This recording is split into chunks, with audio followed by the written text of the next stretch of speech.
the streets of Monte Carlo, but this does not hinder it from being the marquee race of the F1 calendar.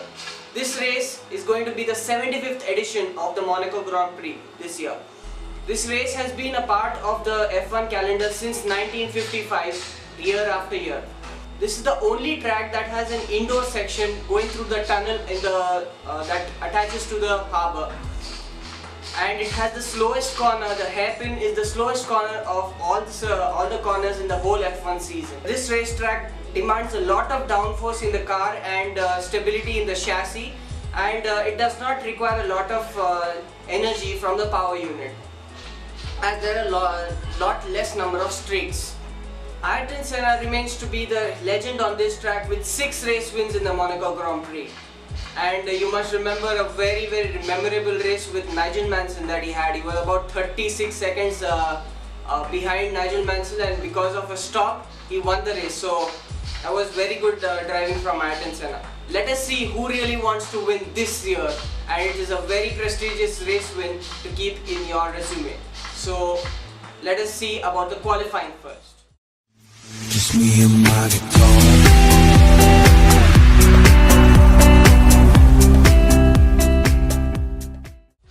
The Monaco Grand Prix, the track is very tricky and very narrow. So overtaking is very difficult to be done over this racetrack. So the qualifying session is even more important than the race, being the most important session of the whole weekend in Monaco. So let us see what happened in Q1, Q2 and Q3. First in Q1, before the session started, you could see all the cars lining up at the end of the pit lane so that they have free space on the track to get a clean lap in. And that is very tricky to be done in the whole of the Monaco Grand Prix, since it's the shortest circuit in the whole F1's calendar. So we thought the favorites for the qualifying were Mercedes as well as Ferrari.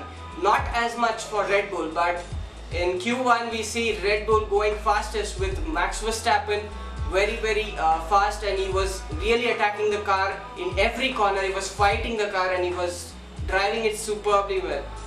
Ferraris did not look like they were very fast, but I think they were reserving some of their power for the Q2 and Q3 sessions. And Daniel Ricciardo too in the other Red Bull was showing quick pace as he finished 3rd in the session. Raikkonen was also among the mix in the top 3, top 4 and Vettel too. But the Mercedes were struggling a bit, as they were their strategy actually being the first lap was going to be a very mediocre lap, and after that was their attacking lap. So a build-up lap and after that an attacking lap for Mercedes, whereas for Ferrari and for Red Bull they went straight on and attacked for 2 laps together. Esteban Ocon was late to start in the Q1 session because he had an accident, a crash in FP3. So because of that his mechanics were really frantically running around the garage to put his car together, to assemble his car, and finally went out late in the session, but he went and put a lap in. That was quick enough for P15 during the last stages, that is the second runs, when the second run started. So he was somewhat on the bubble to get eliminated. He went for his second run, but then he got stuck behind Romain Grosjean, who himself was going to try for a quicker lap, and he was in the drop zone. So Esteban Ocon could not do much, and he just pitted immediately after that. So he didn't get a second run in.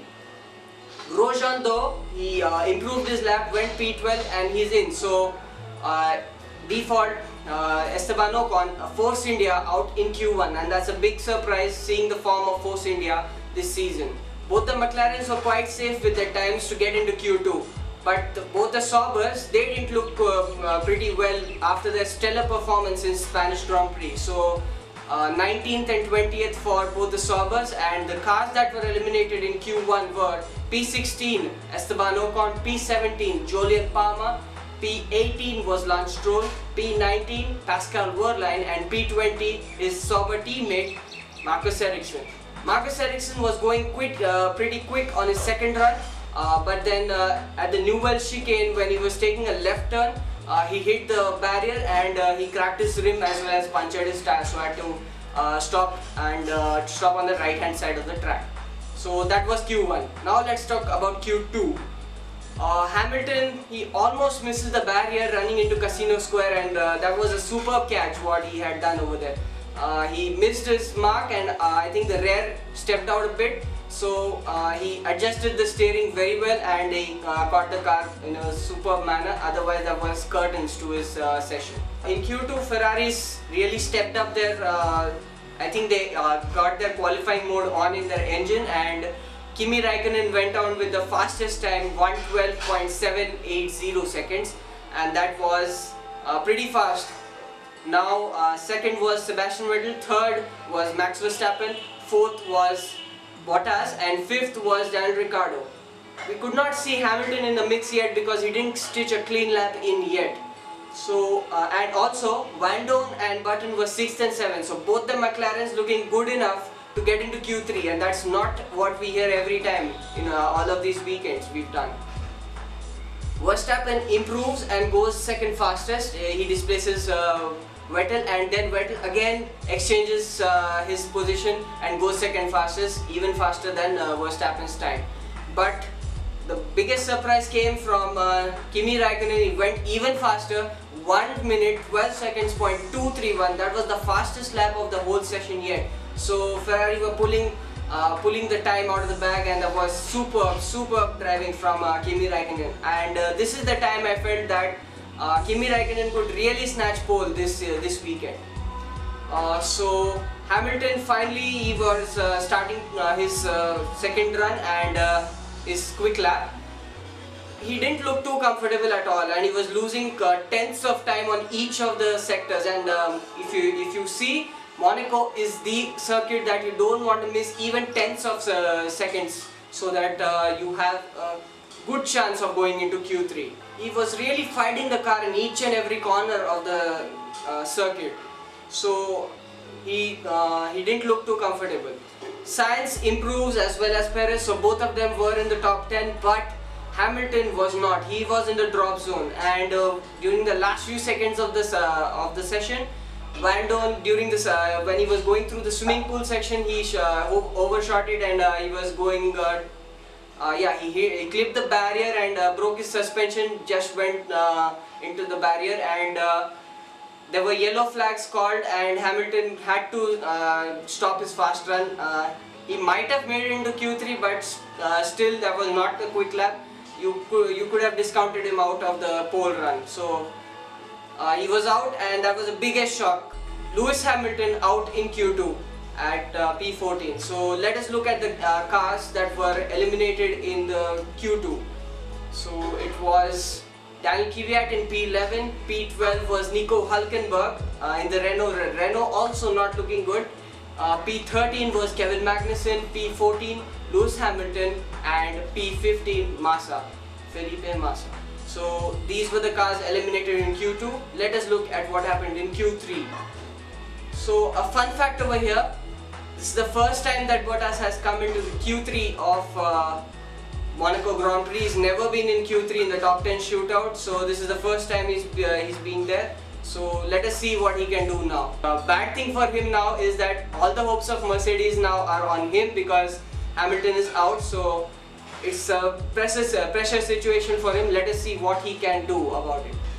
Q3 starts, and it is Kimi Raikkonen again who sets the pace at 1 minute 12 seconds .296. That's another fast lap from Kimi Raikkonen, and he goes provisional pole.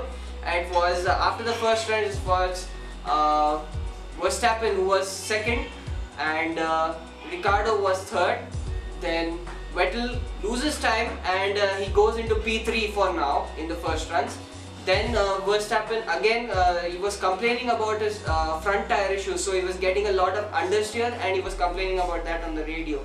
Raikkonen was sitting pretty on provisional pole position, and it looked like for the first time Kimi Raikkonen would finally get his pole after 128 races. Bottas on his second run, he improves and he goes provisionally P2. So he could not beat Raikkonen's time, and finally it looks like Mercedes are not quite fast as Ferrari are. Kimi Raikkonen improves even further, so he is firmly in pole position now, and the only person who can displace him is his teammate Sebastian Vettel. He was going pretty fast, but then he lost a bit of time and he goes into P2 by 400ths of a second. So Kimi Raikkonen looking pretty right now, and Bottas coming out for his third fastest lap, and he goes P3. That was just 2,000ths of a second, I think, slower than Sebastian Vettel. So Kimi Raikkonen getting pole finally after 128 Grand Prix, and that was the last time he got it was 2008 French Grand Prix, and finally now he's got it. So I'm pretty happy for Kimi Raikkonen. People would have thought that he's now the second driver and he is not capable of getting any poles or wins, but keep faith in him and he will give it back to you. So Kimi Raikkonen finally getting pole, and I think his daughter Rihanna is a lucky charm for him. Final classification of the top 10, Kimi Raikkonen on pole position, second was Sebastian Vettel, third Valtteri Bottas, fourth Max Verstappen, and fifth was Daniel Ricciardo, sixth was Carlos Sainz, seventh was Sergio Perez, eighth was Romain Grosjean in the Haas, ninth was Jenson Button, and 10th was Stoffel Vandoorne, who could not take part in Q3 because of his crash in Q2. So this was the roundup of qualifying. Now let's look at the predictions for the race.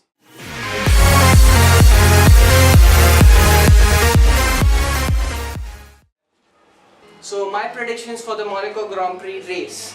So I think Kimi Raikkonen could do it, but I still give Sebastian Vettel the race win because he looks pretty comfortable throughout the weekend, but it was just today in the qualifying that Kimi Raikkonen showed his actual true pace. So I still believe that Sebastian Vettel can take the win. Second will be his Ferrari teammate Kimi Raikkonen, so I am predicting a 1-2 for Ferrari. Third will be Max Verstappen. I think Red Bull can do it with their strategy. And fourth will be Valtteri Bottas, and fifth will be Daniel Ricciardo. Sixth I am giving it to Sergio Perez, and seventh I think with a little bit of strategy from P14 he can do a little bit, so Hamilton can go up but he can reach up to P7 according to me. P8 Carlos Sainz Jr. and P9 will be Romain Grosjean, and 10th I will give it to the other Toro Rosso of Daniel Kvyat because he too looked pretty confident on his runs, but he lost time in the qualifying. So these are my predictions for the Monaco Grand Prix race. If you like the video, please do like and subscribe to my channel if you haven't done it yet, and do comment about your views about the qualifying and your predictions if you have any. See you later. Bye.